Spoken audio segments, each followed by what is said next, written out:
Après un témoignage fort en émotion dans Qui veut être mon associé?, le couple d'agriculteurs a réussi à lever 70 000 € auprès d'Éric Larchevêque et de 2 autres investisseurs. Désormais, ils peuvent imaginer un meilleur avenir pour leur famille et leurs projets. Du positif.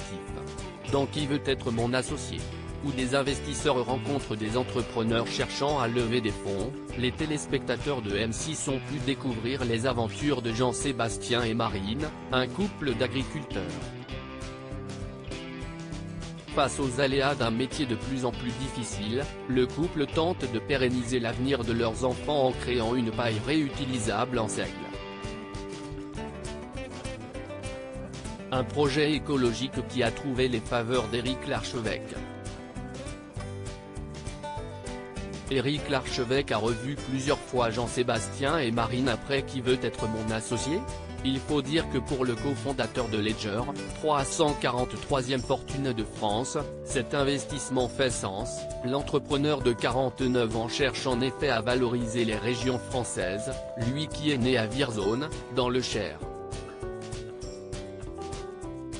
Avec son épouse, il a ainsi créé un fonds de dotation afin de financer des projets éducatifs dans le centre Val de Loire.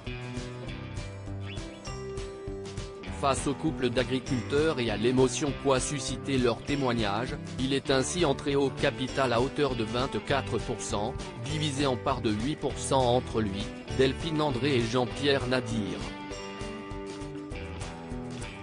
Désormais associés, la cohabitation se passe bien, pour l'instant, ça se passe bien, la seule chose que l'on voit ensemble en ce moment, si est-il la préparation à l'émission, confie Jean-Sébastien à Télé Loisirs. On travaille ensemble sur le stock, le site marchand et la communication, ajoute-t-il afin notamment de faire face à l'afflux de visiteurs une fois à la diffusion passée. Le trio s'est ainsi revu plusieurs fois en visio, et les a aidés à refondre la partie visuelle de leur site internet. Des projets écologiques et futuristes pour le couple d'agriculteurs. Quant à Marc Simoncini, qui avait promis de contacter ses amis restaurateurs afin de leur proposer la paille du couple, Jean-Sébastien indique qu'il n'a pas encore eu de nouvelles, pour l'instant, non. Mais l'espoir n'est pas perdu, d'autant qu'ils ont d'autres projets en cours de développement. Les pailles ne sont ainsi que le début d'une grande histoire, on est encore à l'état de projet pour remplacer les objets jetables, on veut réaliser des produits à base de paille, un biomatériau. On travaille sur des panneaux isolants en paille pour la construction d'habitations.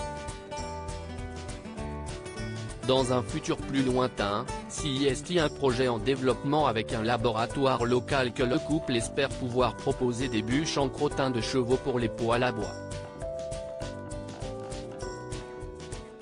Et s'il le faut, désormais très motivés, les deux agriculteurs n'hésiteront pas à repasser devant des investisseurs pour lever de nouveaux fonds. À lire aussi, c'est de plus en plus difficile. Jean-Sébastien, la paille d'eau, explique sa participation à Qui veut être mon associé?.